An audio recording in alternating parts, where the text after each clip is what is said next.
Cette émission est une production de la télévision régionale des Moulins. Avec la collaboration de la Chambre de commerce et d'industrie Les Moulins, le CFP des Moulins, le CFP des Riverains et le SAE, fiers partenaires de Fibre E.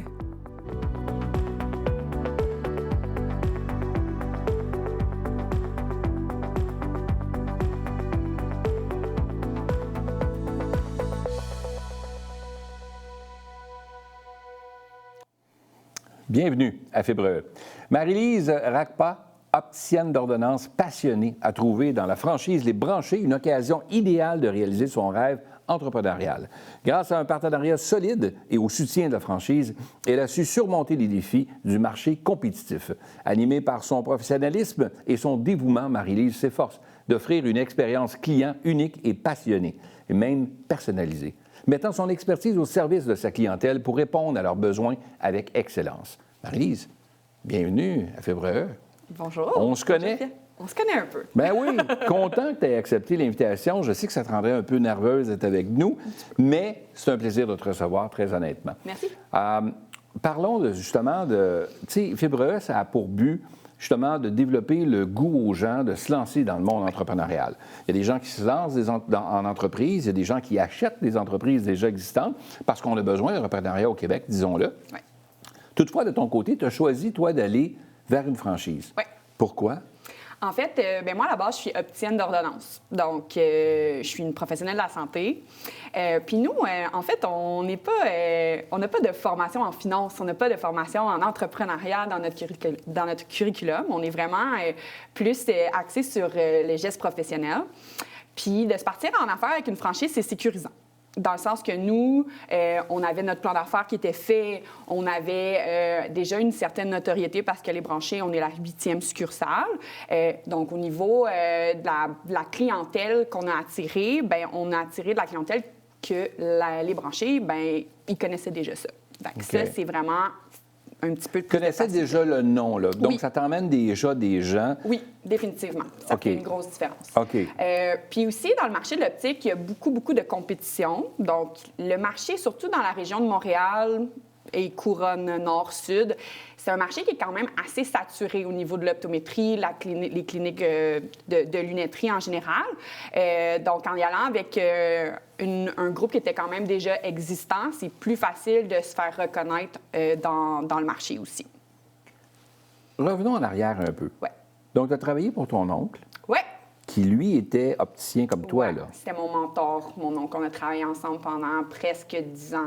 Qu'est-ce qui s'est passé qui fait que tu as décidé de quitter, ou du moins, qu'est-ce qui... En fait, mon oncle, pendant la pandémie, a eu une crise existentielle, en fait. Il était rendu... Pas le démon du midi, là. Non. La pandémie est arrivée, puis ça y a fait peur. Okay. Il n'a pas voulu gérer tout ce qui était mesures de confinement, tout ce qui était mesures de protection individuelle, etc. Donc, il a décidé que lui, c'était terminé, qu'il quittait l'entreprise. Puis moi, j'ai racheté l'entreprise avec un associé à ce moment-là. Puis, on a eu l'entreprise pendant à peu près 1 an et un petit peu plus qu'1 an ensemble. Puis finalement, pour se séparer, moi et mon associé, ça n'a pas été comme on voulait, ni pour un ni pour l'autre. Vous aviez des visions différentes, peut-être? Oui, définitivement. Donc moi, je suis partie. On a racheté mes parts, puis je suis partie. Ça a été vraiment difficile pour moi. Donc, cette entreprise-là est toujours existante aujourd'hui? Oui, elle a été revendue. Puis, OK. Ouais. Ça a été difficile pour moi parce que je travaillais là-bas depuis 10 ans. C'était mon chemin. Mon chemin, il était tracé, moi. Oui, avec ton mentor et tout, là. Tu sais, ma famille, tout ça, ouais. Fait que quand j'ai quitté, j'étais un peu perdue. J'étais un petit peu perdue. J'ai eu besoin de changement. Fait que je suis allée travailler hors province pendant 1 an. J'ai rencontré mon conjoint en Ontario. OK. Oui, en Ontario. Puis on s'est rencontrés comme ça. Puis quand mon contrat est terminé là-bas, j'ai décidé de revenir au Québec. Puis mon chum, il me suit avec moi. Wow! Oui. Tu sais que c'est la vraie amour quand ils payent plus d'impôts pour toi. Oui, c'est ça. Oui, c'est ça. OK. Oui, effectivement. Oui, bien, les hommes comme ça, hein, on est prêt à tout, hein, pour l'amour. Alors, donc, Marie-Lise, tu es de retour au Québec avec ton conjoint. Et là, tu décides de continuer dans le même domaine parce que c'est un domaine qui te passionne. Absolument. Absolument. Okay. Puis là, j'étais au point où je voulais travailler pour une entreprise qui me stimulait. Et par hasard, on a passé devant les branchés à Blainville où j'ai rencontré les propriétaires. Et puis, ils m'ont engagée. Ils m'ont engagée. Fait que j'ai travaillé pour eux pendant 1 an. J'étais la gérante de leur succursale sur le plateau Mont-Royal. Fait que j'ai appris vraiment les valeurs de l'entreprise, comment ça fonctionne. J'ai appris à découvrir les produits qui sont fabriqués au Québec. Puis c'est des lunettes qui sortent de l'ordinaire aussi. Fait que moi, ça m'allume aussi. Fait qu'après ça, mais dès que j'ai été embauchée, en fait, j'avais dit que moi, j'avais une fibre entrepreneuriale puis que je voulais m'en aller vraiment avoir ma compagnie à moi.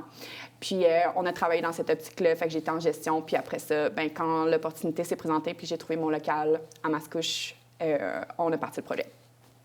Là, tu es seule à l'intérieur de ce projet-là? C'est moi et mon conjoint. Avec ton conjoint? Avec mon conjoint, oui. Mon conjoint est embarqué avec moi. Ouais. Là-dedans, à l'intérieur de ça. Fait que là, vous êtes à temps plein tous les deux là-dedans, là? Moi, je suis à temps plein. Mon conjoint a gardé son emploi. Lui, il s'occupe plus du côté financier, puis moi, je m'occupe du reste. Donc, tout ce qui est optique, tout ce qui est rapport avec la clientèle, etc., la gestion du quotidien, c'est moi. Puis mon chum, lui, il s'occupe des finances. Ouais. Le fait d'être en entreprise comme ça, qu'est-ce que tu trouves le plus difficile? Ce que je trouve difficile d'être en entreprise avec mon conjoint, c'est qu'on a... Avec ton conjoint? Avec mon conjoint, je trouve difficile d'être capable de séparer notre vie personnelle du travail. En fait, on parle de travail tout le temps. Fait que j'ai eu pas vraiment de congé. Fait que des fois, c'était un petit peu plus difficile. On s'est mis des balises, on s'est mis des limites de quand on est ensemble puis qu'on n'est pas au travail, on n'est pas au travail. Ça a été un petit peu difficile au début. On était toujours au travail, tout le temps. Ah ouais? Ouais. Difficulté à faire la part des choses entre la conciliation travail et famille, là. Ah oui, définitivement. Définitivement. Au début, ça a été un problème. Maintenant, ça va bien. Vous avez trouvé un équilibre. Oui, on se fait des meetings. On a des moments. Et toi, de ton côté, le fait de te retrouver en affaires, oui, avec ton conjoint, ça, c'est une chose, hein, d'être 24 heures sur 24 ensemble ou à peu près, là. Ouais. On se voit régulièrement. Ouais. Est-ce que de ton côté, tu ferais les choses un peu différemment aujourd'hui ou quand tu regardes le chemin que tu as fait, là? Non. Mon conjoint, c'est mon partenaire parfait pour être avec moi. On est très différents. Moi, je suis dans l'émotion. Moi, je suis quelqu'un de super, plus côté clientèle. Puis mon chum, c'est le rationnel du groupe. Fait que je continuerai de la même façon.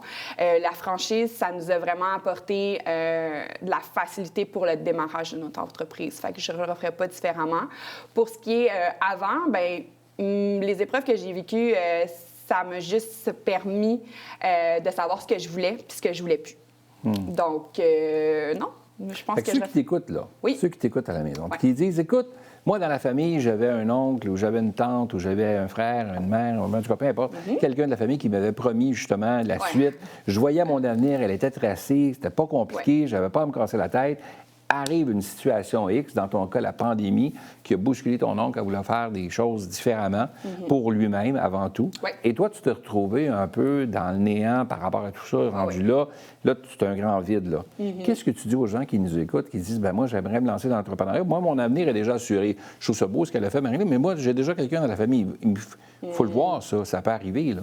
Ah oui, ça peut arriver définitivement. Puis, en fait, c'est pas une mauvaise chose. Ça nous force à sortir de notre zone de confort puis de se réinventer. Puis moi, je me suis retrouvée après. Tu sais, j'étais dans une entreprise, oui, j'adorais mon oncle, je l'adore encore, on s'aime. Mais c'était son entreprise à lui, puis il y avait des idées des fois un petit peu plus conservateurs. Tu sais, il était un petit peu plus conservateur que moi. Puis moi, j'arrivais avec toute ma fougue et ma passion et mes idées de grandeur. Puis souvent, on me disait non. Tu sais, on me disait, Marlise, c'est un peu intense. Ouais. Mais ça, je l'ai entendu souvent dans ma vie. Marlise, c'est un peu intense. Mais quand je suis arrivée au branché, on me dit, hey, Marlise, ben, t'es assez. C'est ça qu'on recherche, des gens comme toi, des gens passionnés, des gens avec de la fougue. Mais ça prend ça Ouais. pour vendre le type de monture que vous vendez aux branchés qui sont différents de ce qu'on Ouais. retrouve ailleurs sur le marché. Si on cherche l'originalité, on cherche autre chose, bien, Ouais. on va chez vous, évidemment. Là. Il y a Absolument. quelque chose de différent là, tu sais, qui te captive. Là. Et la relation avec le client, c'est ce qui te passionne, toi, de ton Ah oui. côté, plus que la finance? Ou... Ah, définitivement. Définitivement. Moi, les chiffres, c'est pas mon département, c'est le département à mon chum. Moi, c'est pourquoi j'aime autant mon métier, c'est parce que je crée des connexions avec les gens. J'ai des gens que je fais leurs lunettes depuis les 10 dernières années, puis... Il y en a qui t'ont suivi? Qui, Oui. Oui, ah ouais. il y en a qui m'ont suivi. J'ai beaucoup... C'est une deuxième famille pour moi, mes clients. Je suis proche d'eux, je les connais. C'est important. C'est la partie la plus gratifiante de notre travail. C'est quand les gens, ils partent de chez vous puis qu'ils sont... Hey, je suis vraiment merci. On a eu une belle expérience. On va revenir, on va t'envoyer nos amis. C'est ça qui fait toute la différence pour moi. Oui, ça fait la différence Ouais. aussi. Le fait d'avoir à gérer du personnel maintenant, le fait d'avoir des gens avec toi, parce que tu n'es pas seul à bord, Non. là, évidemment, J'ai tu des ne employés, peux ouais. pas tout faire. Là. Non. Comment ça se passe, le côté ressources humaines? Tu n'as pas eu quand même de formation en ressources humaines, Non. tu l'as appris un peu. C'est pas toujours évident de dealer Non. avec des gens qui ne partagent pas nécessairement toujours la même chose que nous, là, tu sais, les mêmes... Effectivement. Ouais. C'est pas toujours facile. J'ai la chance que moi, mon chum, il a été en gestion beaucoup dans sa vie. Donc, Ouais. il m'aide, il me coach un peu. Ouais. Mais j'ai été vraiment chanceuse parce que mes employés que j'ai, ça a bien été. C'est des gens qui m'aident énormément, puis je suis vraiment chanceuse de les avoir, qui ont embarqué avec moi dans mon projet. Moi, je partais de rien. Je les ai engagés avant l'ouverture. J'ai dit, écoute, on se lance. J'ai besoin de quelqu'un de confiance. J'ai besoin de quelqu'un qui va pouvoir m'épauler dans mes tâches quotidiennes. Puis ils ont été là pour moi. C'est sûr qu'aujourd'hui, des fois, les gens... Tu penses qu'ils ne seront pas aussi impliqués que toi. Mais finalement, moi, j'ai été chanceuse dans ma recherche d'employés. J'ai trouvé des employés qui sont vraiment engagés. Donc, Bon, s'ils sont à l'écoute, c'est clair que Marie-Lise les aime, Oui, oui. évidemment. Puis ça fait partie prenante de toute ton entreprise aussi, parce que seul, tu ne peux pas rien faire. Avec une Non. équipe, on bâtit des choses. C'est quoi la suite pour toi?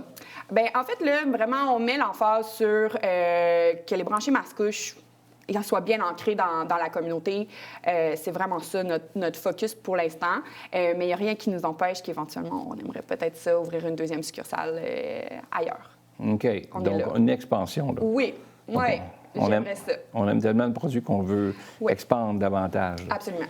Si tu avais quelque chose à lancer comme conseil à des gens qui t'écoutent puis qui n'osent pas franchir ce pas-là, qui n'osent pas sauter dans l'aventure entrepreneuriale, qu'est-ce que tu leur dirais?